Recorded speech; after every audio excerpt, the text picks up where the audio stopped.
Ibale ya Congo ejali lopangota kashi ejali shenzela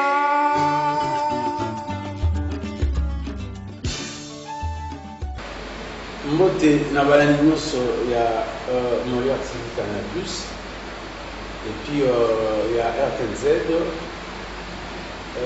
lelo na actu de province tokolobela l'élection au Congo central où en fait l'élection à gouverneur et vice-gouverneur au Salama le 6 mai sur 14 provinces si je m'abuse mais mingi l'élection à gouverneur na Congo central nazanga mogote na plateau nazali na invité na ngai Maxime Kimfuta.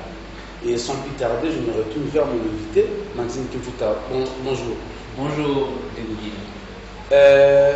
L'élection, il y a un gouverneur et vice-gouverneur, vous allez organiser les 6 mai prochain. Mais déjà, le Congo central compte 22 candidats. Donc on suppose que c'est la province où le candidat est belé. C'est 22 candidats. Quelle est ton impression? Ça ne m'étonne pas. L'impression est que les politiciens de la Congo central, apparemment, ils ont à l'ordre dispersé. Comment on peut comprendre pour un poste mort, tout comme les gens ont 22 candidats? Donc, et tout là, il s'agit juste que les gens sont assoiffés du pouvoir, mais le vrai souci, ou le vrai problème, il y a province, en fait, ils en ont monté. Donc, ils ont juste assoiffé à pouvoir. Nous avons que unité. Unité. Pourquoi ne pas faire sortir à ta candidat manquant tout un nombre vraiment réduit? Donc, on est là qu'il s'agit juste que les gens ne sont pas unis. Chacun veut aller à l'ordre dispersé pour se satisfaire, au lieu de satisfaire la population et satisfaire aussi le camp politique. Et alors, ça veut dire que le Congo central a trois districts. Chaque district pouvait donner par exemple 4 candidats et ça aurait donné 12.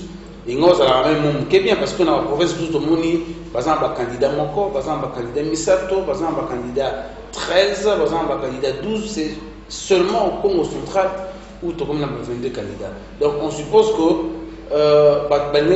à l'ordre dispersé, c'est pour dire que l'unité dans le Congo central est athée.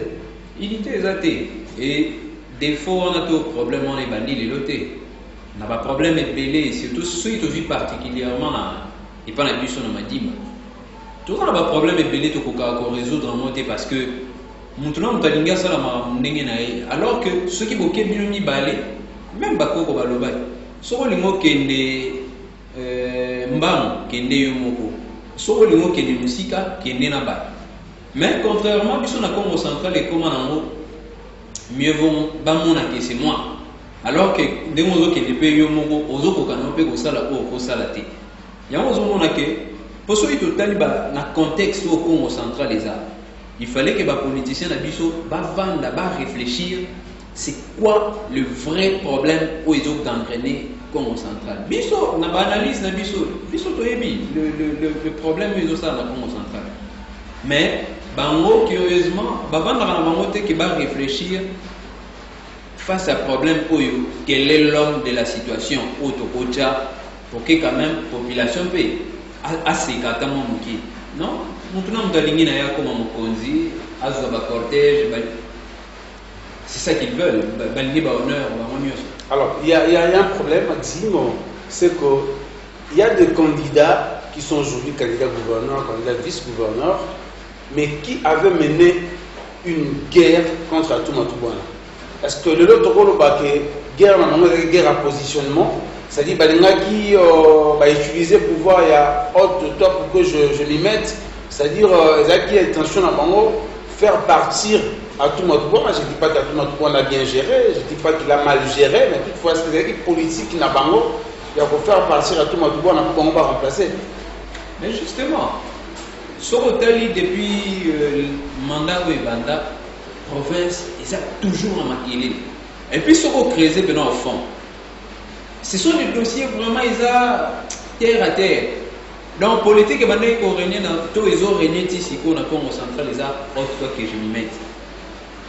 Parce que, pour combattre, il n'y a pas. Nous, on a ce qu'on a commis au Wélé. Le goal a le mollier, et comme il m'a dit, surtout Wélé, la psycho, puis surtout son nom. Ils ont politique à autre fois que je m'y mette. Et c'est ce qui règne au Congo central depuis, surtout au Bandi, mandat. Il y a un moment que depuis mandat où Banda, je le disais souvent même dans les réseaux sociaux, intérêt à peuple dans le soir, dans la news, ils allaient qui n'a monté. À tout le monde, biso peto soir. Au pire, il y a ceux qui vont changer. Il y aura un groupe de gens qui vont continuer dans la politique autre que je m'y mette. Et dans tout ça, c'est la population, c'est le peuple qui paie. Et les lois, les candidats sous la candidature na bango les kaki apparemment ba na moral ya malongate éthique exacte. C'est comme si tant seni à taliba critères moral, critères éthiques, on dirait à taliba parce que le lot, qu'on se le dise, ils sont des candidats, même dans Bango Moko, pour le respect à Bango Moko, pour le respect à la valeur Congo, ce sont des gens qui ne veulent pas postuler en tant que gouverneur ou vice-gouverneur, parce que moral, éthique, ils ont bien été. Monsieur Guilain, je crois que les gens ont vu au Missoussou, tant que ça là-bas, conscience n'a biso moko pe fouille le bilan la biso. Cette histoire-là, chez nos politiciens, ça n'existe pas. Il y a un moment où les politiciens congolais, même pour démissionner, démissionnent difficilement. Ils se rendent compte que mais ils s'accrochent. Il y a des candidats où on vraiment que biso il y a des valeurs culturelles auto-respectables. Tout ça, les candidats, tout le monde mais on va dire que ils ont incarné vraiment la valeur éthique, vu l'histoire, et voir une telle personne à la tête de la province, éviter. Exemple, ça n'était pas ban dans la biso. Il y a des choses parfois évitables, mais que ces gens-là, ça. Donc, je crois que peut-être c'est ni peu côté, on a un peu pour revoir le biso. Tout ça, on a observer. Aujourd'hui, avec la technologie, les enfants sont vraiment au top. Il y a des informations. Les gens voient que c'est lui-là. Ah, c'est le monsieur qui faisait ceci. Imaginez maintenant, impression d'inéopé, c'est pas ban. Donc, attends, au Sali, lobby, tu diriges les gens. Qu'ils tirent, on a photo ça. Et puis, ça réduit apparemment l'homme Congo. Oui, qui était respecté hier. Aujourd'hui, ça réduit parce qu'on se dit, mais image nous faisant portable et à bateau par rapport à comportement et à candidat Moussoussou, surtout sur leur intimité, ça fait de la honte dans peuple de Congo, n'est-ce pas? Justement, là, ceux qui sont là, pouvoir ici là, ici là, bon, ici là, mandé aussi là. Mais peut-être, vie na yo, ils ont continué. Tu peux te focaliser même dans Babylon, mais surtout, au petit qui va continuer, que tu dois apparaître devant les gens, ou diriger, te belé, vu l'eau, mais surtout, c'est pas propre. C'est pas vraiment propre. Alors, Maxime, ce total malamou, tout le monde a que il y avait des personnalités politiques, quelques députés, auparavant, il y a un conflit à Mike, mais aujourd'hui, il y a Manaki, c'est réconcilié, pour l'intérêt de la population. Est-ce qu'on peut croire en eux quand même? Bon, là, personnellement, on dit à 50%. Pourquoi je dis ça? Parce que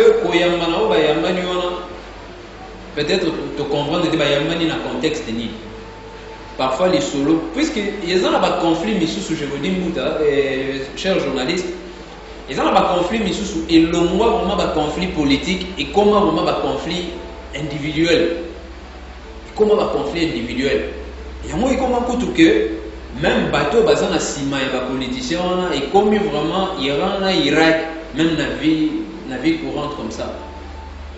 Ceux qui va yambani vraiment na ndinga solo et que ba bossani ba enterrer ba hache de guerre na ba ça en tout cas bravo. Mais les connaissants en tout cas je crois qu'ils ont juste pour un intérêt politique monoboué en faisant semblant que ton intérêt n'a plus sur hache de guerre mais jour là comment étincelle mon et go pelaka ya mo pe ko zoni c'est sous moto wana donc là on dit marabango à 50%. Alors espérons que ezaki na ndinga solo. Le LES qui va député surtout à Lukaya peuvent-ils se racheter par rapport au fait que lors il y a élection à sénateur, Lukaya qui a 9 députés pouvait sortir 2 sénateurs, mais par contre Lukaya a bimisata sénateur mon côté. Sur 4 sénateurs, Baza va représenter Congo central. Le bas-fleuve en a 3, les cataractes en a 1. Le cas est 0, avec ses 9 députés. Est-ce que c'est le moment pour que le député va se racheter par Bimisa, candidat gouverneur Yanukaya? Merci. Je crois que ils ont vraiment un moment pour la bango et surtout vu la période de Tozokini. Parce que là, on va pas s'en depuis Babanda, la population observe. La population observe. Et puis, quand ça peut être le peuple naïf à comprendre mais au moment où il peut s'amener bango isa pour bameka un peu qu'on se racheter. Puisque et loko isa les makawana. Il a qui s'arrête justement que les politiciens surtout Yamadimba, disons Yalukaya, unité à la raté. Nakikongo balobaka. Ils ont la politique beaucoup ya mabe ngana linga adage wana te balbake munampaka mosi kamuko kila makoko moyo et c'est ce qui gangrène notre Lukaya parce que ndenge baza bon ngana kozwa idée je prends un exemple ngana za député abi ngata on a bandi na moni ke poto to propulser ata sénateur na biso tout sangana nanu tout est parmi les candidats on a candidat ni to propulser. Mais le rôle de Toué là qui qui leadership à mon aïe va répéter ce qui Toué là on mingeni nga le rôle nga on a suivi idée non alors on a yani na arata ki man bete to na ya pour avoir tout année tout le partout que yem ta sangi ça va bien sur dans kendete chacun veut aller à l'ordre dispersé et on a que ba politicien na biso ya Lukaya ils sont prêts à servir na ba mo batu ya ba district Misusu, voire même il y a la province Misusu.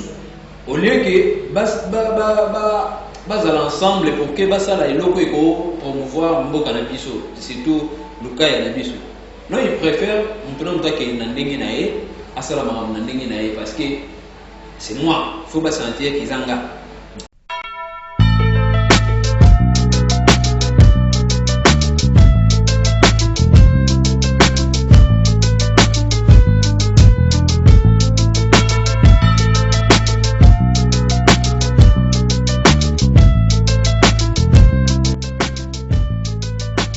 Bana Kinshasa, bana Kisantu, bana Mbanzangungu, bana Kasangulu, bana Badimba, bana Kikonka, bana Kuilungongo, bana Matadi, bana Congo Central Mobimba, Bampangi na Munu, balobi soki olingi koya séjour ya kitoko awa na Kisantu, isika moko koyamba yo. Guest House DMM Delphin Pemele Mantosa. Et pour un bon kitoko, ba chambre kitoko, séjour kitoko, malini na kati babido ke séjour au passango ya kitoko ana Kisantu.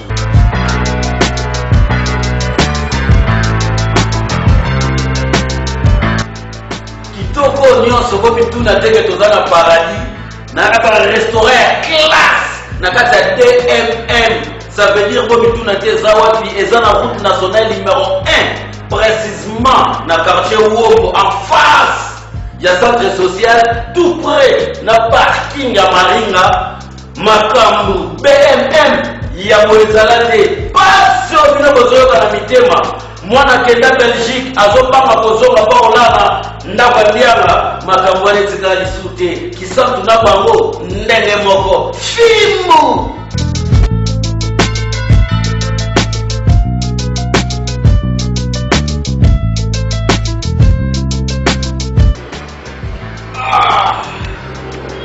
DMM bah c'est jour kitoko na kisa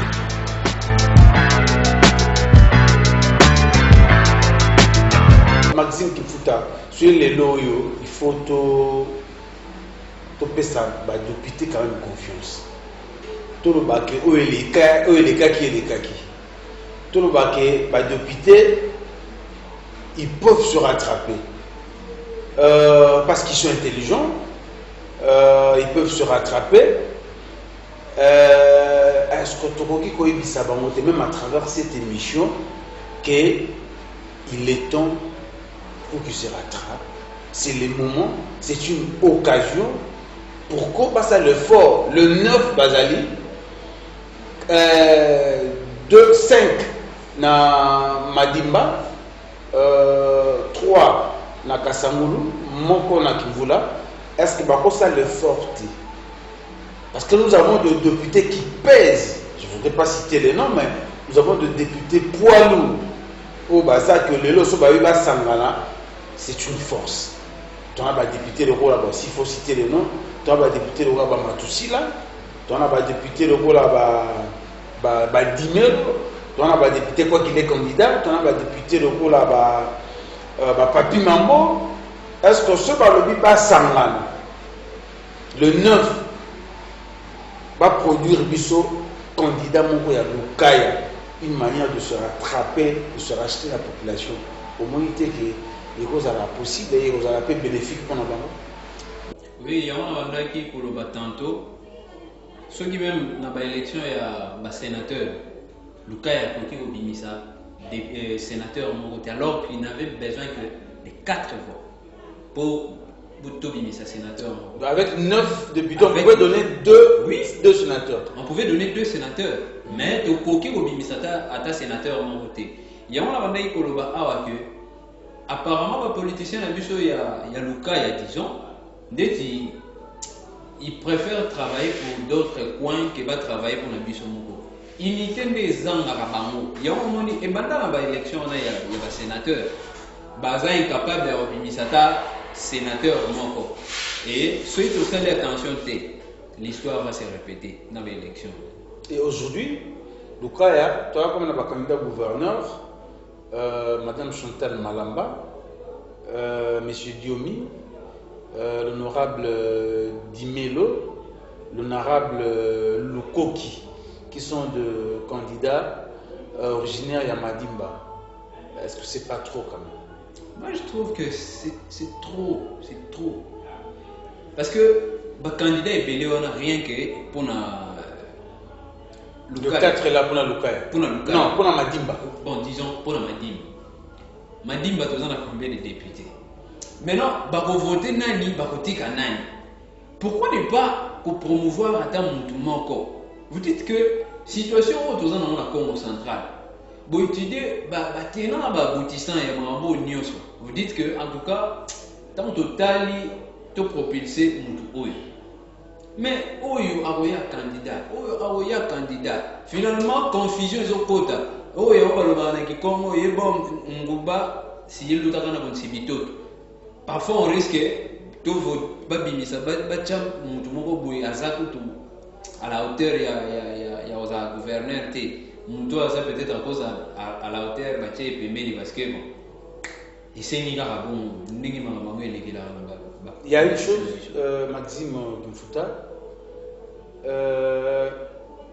Toyi Bisono Soko, mandature, donc mandature qui destiné à le grand cataracte. Ce qui a donné lieu à Tomatouana, Excellence, à Koma, gouverneur. Alors, le lot va réorganiser l'élection. Le BAFLAV était d'accord que je suis en province et il y a la grande cataracte. Mais aujourd'hui, on constate que beaucoup de députés se sont faits candidats vice-gouverneurs, il y a candidat, il y a fleuve. Donc, risque ça peut que une année éticali ou quelques mois éticali, gestion province, ce sont bas fleuve. Est-ce que ça a une compétence de la part, il y a quelques députés à Lukaya, ou c'est juste un complexe d'infériorité? Moi, je crois que d'abord, ils ont un complexe d'infériorité, et puis, les politiciens n'ont Dimba, ils cherchent une chose et son contraire. Bino, Bozoluka, tous doivent gouverner. Parce qu'on ne peut pas l'ignorer. Province, c'est un bisonius. Mais depuis l'année Béné, le gouverneur va bas fleuve. Si vous avez une opportunité, parce qu'ils appellent cadeau après tout. Vous avez quand même un mandat gouverneur Aouda na Lukaya et plutôt dans la grande cataracte. Parce que la géopolitique aussi doit jouer dans le combat. Si on peut payer une opportunité, mais comment les gens font pas qu'on s'allie à un candidat, il y a pas fleuve, et puis on dit que vous avez vice-gouverneur. Finalement, c'est que tous on fait une chose et son contraire. D'autre part, il y a un complexe d'infériorité et puis il se sous-estimer trop. Il se sous-estimer trop la grande cataracte. Au lieu de tout ça, tu as un gouverneur, le gouverneur on a souvent bimi. Biso, tu as vu que la grande cataracte, tu as une province à Congo central, il y a un problème, ils ont bouillé, mais particulièrement avec côté de la ville. Parce que, quand on ne se voit pas de face, le gouverneur est belé dans les grande cataracte aux Unis. Au lieu d'avoir plus d'action, ils ont la mine, côté de la bango, bas fleuve, chose qu'on n'encourage pas. Chose qu'on n'encourage pas. Parce que le Congo central est indivisible. Voilà. Et il doit être réuni, le Congo central. Il doit être réuni. Maintenant, tu remarques qu'il y a même que les gens commençaient maintenant à se dire que quand même, tu peux continuer à évoluer. Pourquoi quand bas fleuve et même dans l'exercice, ça va fonctionner à Bango. C'est plus d'action côté de Bango. Si vous avez une occasion, tu as l'habitude que vous avez ça là pas la biso a. Mais besoin nous, le fils que gestion et la province vous démontrer de quoi le grand cataracte est capable. Mais tu comme une biso au landa sur le candidat, mais tu as tous à vice. Est-ce que c'est mieux pour un candidat à une province bien, à assumer déjà la fonction de la province, ou il faut qu'on soit bateau qui chasse aux dictés? Parce qu'apparemment, le Congo central est devenu le rôle de la commune Mourouboye qui chasse. En tout cas, il y a à boire et à manger. Province à Congo central, ils ont vache laitière, il y a Kinshasa thé. Et puis, écoutez, jamais vous avez la vache laitière à Kinshasa. Bien que Bissomo va naître comme une vache laitière à Kinshasa. Il y a que ces gens-là, comme une audace, quelqu'un qui n'est même pas du Congo central, mais qui vous impose des choses par rapport à l'élection, il y a gouverneur. Je ne vais pas citer les noms des gens, mais au bazar, ce côté dans les réseaux sociaux, ils voient, au bazar, mieux informés, des gens qui ne sont même pas, mais parce que, à un pouvoir politique, ils vous imposent des choses, et biso baneko, on peut naïe barater ceux qui banga, ceux qui nini. Toujours, il y a peut-être tempéré dans le bloc, des noms originaires qui vous imposent. Neko, on dit imposé, par exemple, na Bukavu, et puis, on a mis sur Bukavu, bandimi na bango. Non, on doit tous avoir quand même conscience dans le bloc. Parce que nous avons lu, il y a une note qui a circulé sur les réseaux sociaux, j'ai la note, où le candidat va se retirer, va désister au profit il y a un candidat à Bango. C'est aberrant quand on n'est pas du Congo central, on prend une telle position, non? C'est très aberrant. Et les comme les que Batouana, va soutenir. car biso moko banekon.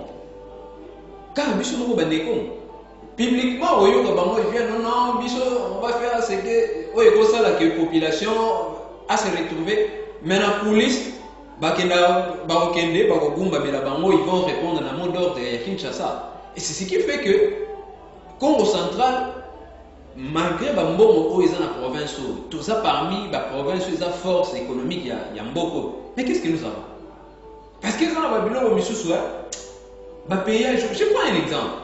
Le payage est généré à combien? C'est 4 millions de dollars par mois. Voilà. Mais province, en soi, a bénéficié à Nini dans bon payage. A bénéficié à juste ça, 50 000 dollars par mois. Pas même 10%. Donc jusque-là, nous avons une population, nous avons toujours émancipation, toujours s'émanciper. Nous avons Kinshasa, tout ce qu'on doit faire, il faut y aller à Kinshasa, parce que Kinshasa, le but est de la biso tel. Parce qu'il y a pour garantir l'intérêt à Kinshasa. Finalement, vous travaillez pour la population, tout vous travaillez pour la parti politique, nous avons un recrutement politique. C'est par là l'occasion de interpeller les députés. Parce que Bino qui bokonzi en réalité, ils ont des comptes à nous rendre. Peut-être donc bazar redevable parce que ils sont redevables. Évidemment. Confiance pour que ne évidemment, là, nous avons attiré l'attention à la population. Les députés doivent respecter Bango. Bango, il faut respecter Bisso parce que Bisso ne va pas payer ça dans mon sala. Et Bisso, ce qui est le but, et l'autre est lingi à monter. Député, il faut voir la population ou à payer qui au pouvoir. Donc vous voulez dire que la population est capable de se marquer malam monter à sanctionner les députés en 2023? Ah, mais justement, parce que les deux abouillés, en 2023, tu reçois le bilan, tu t'indiques qu'est-ce que tu as fait? En tant que député, pour te le dire que le député a voté la mission de là, tu as vu que il faut intervenir à niveau nini pour que Baya vote là.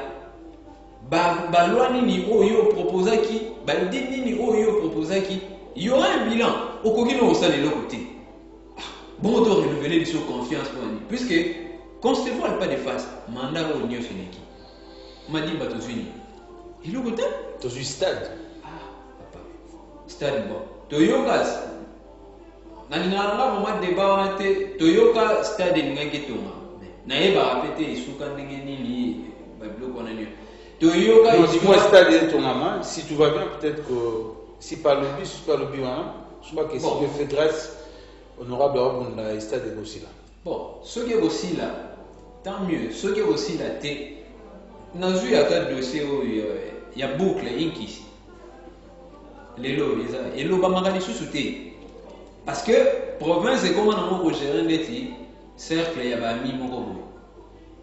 Parce que, on a coopéré bien dans le groupe, on a coopéré bien dans le groupe, projet on a peut-être goûté. Parce qu'au périer, on oublie que continuité à l'État il y a pas faire, il y a l'État ceux qui projet on est qui vraiment qui ils comptent qui déjà qui retenu parmi les blocs qu'il fallait qu'on réalise. Et qu'ils ont réalisé. Bon, on dit les autres même biso ba élu tout le temps makelele. Voilà pourquoi on a le bas que parfois il est ça la bon. Na lingine sala mangai lokola to coopérer na biso bien na go na sala ngana go na ba associer baninga te wana liso kuna bi ngalo lokola na coopérer na ngai bien na président de l'assemblée provinciale na sala na ndenge na ngai sans que na associer siko eloko soki nzela na basala ki c'est la population qui allait être bénéficiaire mais il s'est limité bavani na bango bavani il y a une candidate qui est éloquente, qui est rassembleur, sage, intelligent, Madame Chantal, une femme. Est-ce que c'est possible aujourd'hui que Papé c'est une femme chance pour diriger la province? Bon, personnellement, une femme, bakoki na bango au PCI. Mais est-ce que dans le contexte où vous allez, est-ce qu'elle sera à mesure, il y a quoi assumer la responsabilité on a parce que tout ça a été contexte au Congo central les ans donc la minute c'est une femme de fer. Bon, une femme de fer, qui a de l'expérience, qui a travaillé avec Jacques Mbadou. ceux qui, puisque nous on peut parler, mais tu vas voter, ça va député au Totinda. Bangon débat mécanisme, ceux qui vont moniquer, ça capable, il y a ça la musala ou esengeli. Surtout par rapport au contexte au Congo central les armes. Dans le moment où ceux qui m'ont ils ont indépendance, mais je peux dire que dès que le Congo central ils ont indépendance, il faut qu'on arrive à s'émanciper un peu. Il y a des politiciens à Kinshasa. Bah trouble autour de tout le monde dans le Congo central. Nous sommes à Kinshasa. Ceux qui Kinshasa le béboé, c'est ce que donc on ne fait que recevoir des dictats. Tant que le gouvernement ça le ministère n'est pas là. Mais ceux qui m'ont d'autres outils à Kinshasa, bisoban betu bosubagoa ne betu le zitu, même dans des choses qu'il ne faut même pas bilo oro to bondi maté betu le zitu. Obéissez, amen, amen, amen, amen. Finalement la province ne fait que sombrer la. Voilà pourquoi Tomeki, gouverneur à Mibali, et Mingi va décevoir. Et ce serait une bonne chose. Il y a moins si un pouvoir quand même au travers d'elle. On regarde l'expérience au moment là, cette femme-là, qu'on appelle une dame de fer, tout ça, qui a été même à Sun City à cette époque-là, qui a été conseillère à Jacques Mbadou, qui a une expression éloquente, tout ça, qui est intelligente. Ceux qui vont couper ces chances, on suppose que les choses peuvent marcher bien. Oui, bon. Ceux qui sont capables, parce que tout ce qu'on va faire, le problème est Kinshasa. Ceux qui sont capables de s'émanciper dans la ville où ils Kinshasa. Tant mieux, va payer confiance. Ceux qui peuvent candidat en tout cas c'est lui-ci, il peut parce que lorsqu'on regarde le candidat il y a Madimba, surtout si le candidat est sur Madimba, on verra que cette maman de l'expérience a travaillé après cette bourse et a participé dans le mois mini. Et aujourd'hui secrétaire, il y a la chambre de commerce. Donc on suppose qu'elle a de l'expérience pour pouvoir côté les ça pour ça la deux filles quoi pour que la province aille de là. Parce que ton mec qui m'ibali Maxime, on a travaillé plus avec des gouverneurs hommes, mais le résultat c'est pendant ma classité.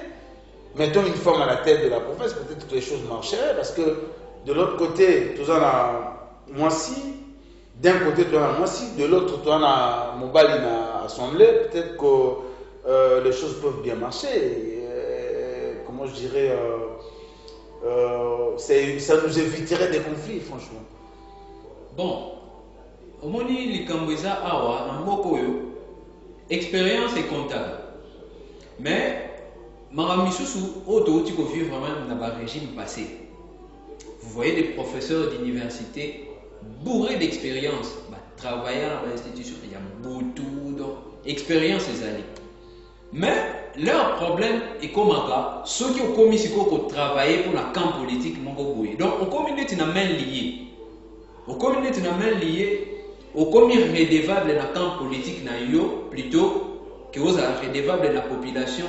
Oyo, donc alors dans ce cas, il faut un gouverneur en ligne parce que tout gouverneur, tout candidat gouverneur est lié à la partie politique. Voilà, c'est par là que j'allais atterrir. Au cause de la partie politique. Dans la partie politique, ceux qui bossent dans la cotisation, par exemple, la partie fonctionnaire. Je l'ai fait, mais où est-ce que moi je dois travailler pour la population? Nathalie, économie à province, ma province ne bénéficie même pas de cette économie-là. S'il faut parler, en tout cas, il faut qu'on le bat. Ceux qui puisque même la partie politique en haut, lobby beaucoup aligné les candidats. Tant que vous voyez, votre parti va postuler à votre bomimbo à bangote. Mais vous avez dit que parti n'a plus de zone. Mais tant que vous avez dit que parti au début, tout ça, Moutouna Bango à la tête de la province. Tout le monde a l'économie à la province, ils ont mal. Vous verrez que dans le niveau Nyoso, parti n'a ils vont gagner confiance à la population. Exactement, mais aujourd'hui, lorsqu'on regarde bien, tout le monde a que ce hôtel en grand cataracte, soit tu as candidat soit grand cataracte, au moins que, excusez-moi d'insister sur cette femme-là, au moins qu'elle a plus d'expérience que les candidats. Il y a des candidats qui n'ont pas assumé à poste dans la province, ou l'administration à la province, mais qui sont candidats. On se demande qu'est-ce qu'ils vont faire. Alors, autant mieux qu'on peut s'amuter à la province de A à Z, à la province de Bandeliti, peut-être qu'elle va apporter expérience pour le décollage à Congo central. Bon, ceux qui ont vraiment expérience à côté au service, il y a la population à Congo central, bravo, peut-être pas soutenir. Mais ceux qui ont expérience à côté au service, il y a Kinshasa, désolé. Désolé. Non, du moins, moi j'ai réalisé une émission avec elle. Elle a promis qu'elle travaille pour l'intérêt du Congo central. Parce qu'il y a des difficultés à Congo central, on doit évoquer pour ma péage. Il y a une guerre, mais il va négocier parce que c'est dans les textes. Il y a un texte que Congo central, par rapport il y a recette générée, il faut autant comme rétrocession dans la province, il y a Congo central et elle va négocier pour la rétrocession. Parce qu'on ne peut pas développer une province sans rétrocession et zo, n'est-ce pas? Bon, Naholoba, député na biso, Tototiki Likambo na appréciation à député, parce que biso tous interpellé les députés. En tant que leader d'opinion. En tant que leader d'opinion, tous interpellé les députés pour comprendre la situation aux provinces à traverser. D'abord, tout demander si beaucoup de Kinshasa aux provinces à ça. Parce que province plutôt et l'autre le pays est comme autant pour la dette n'a pas accord. Bon, le gars on a soutenir moi je veux au PSA gestion à Congo central. Tant étant donné que ma besoin les accord politique, n'a rien au travail pour la population à Congo central. D'ailleurs, le bâton va s'engager avec le Congo central, il n'est même pas du Congo central. PSA Congo central. Donc, et comme il dit, moi je veux dit, ok, on a crédit dans la banque, la PSO Simbi Sabou par le PAM. Le gars là, il y a une partie, il y a un regroupement, condition pour soutenir, PSA gestion, il y a quoi mon boy. Tant on a je ne vais pas travailler pour la population, je vois d'abord mon ventre. Donc il faut que le Lukasiko, ok, bateau, bah, mais un peu que l'on la Congo central n'a pas locaux. Parce qu'il y a un prenez par exemple, la province est dans le Bélé. Il y a des provinces où on va bien dans les tigas à Bissika du Kaouka. Nous avons atteint dans une province où on a qu'est-ce qu'il y a là. Mais bateau là bas poumon économique à pays. Il y a des cibles là-bas, parce qu'ils doivent se servir au lieu de servir la population. Donc il faudra que les députés na biso, pas ministre na biso mutu capable, il y a que travailler d'abord pour la population et puis parti politique, par regroupement politique après. Mutu a la priorité na ye ezana province na ye, surtout population à jouir na richesse oyo ezana kati ya province. Au lieu que comme que hypothéquer le gros le pan moko boye après tout moko boye bazo pesa ba injonction azana ye kuna il connaît même pas les réalités ya ebikaka on dirait mutu acha moto ebulaka azo c'est là-bas au PC versement ça c'est ce qu'on ne veut pas. Donc tous ont interpellé les députés sont remarqué depuis Marambo à l'élection en tout cas les voix s'élèvent parce que en tout cas, on en a ras-le-bol. Donc, vous voulez dire que ceux qui choisissent bien les députés risquent un peu gros? Ah oui, ceux qui choisissent bien je ne trouve même plus pourquoi renouveler la confiance dans les députés.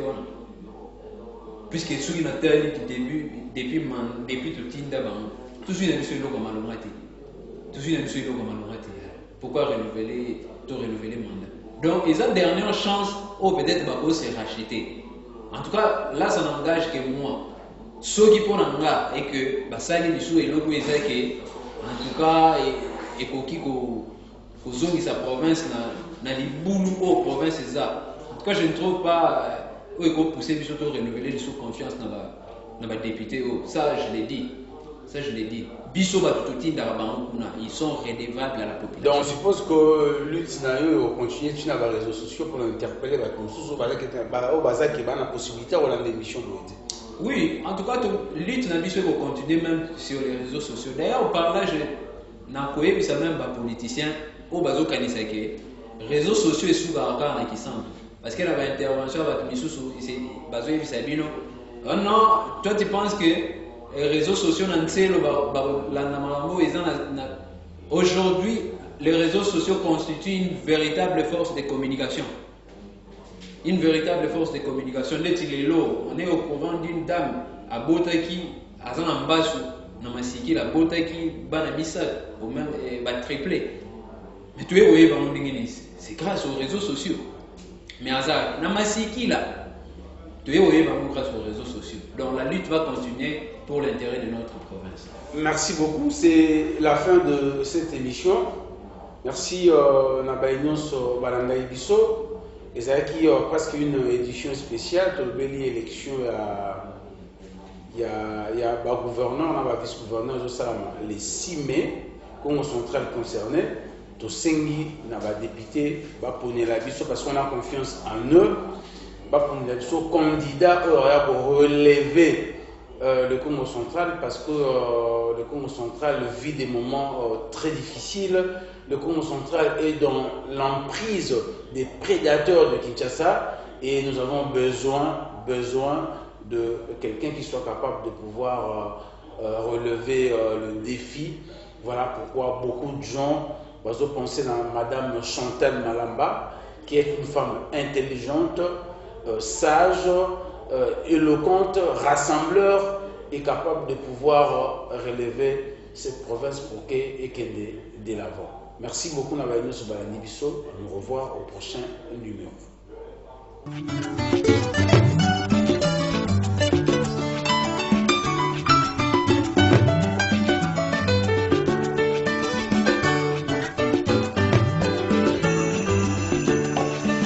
Ebale ya Congo ejali lopango ta kashi ejali she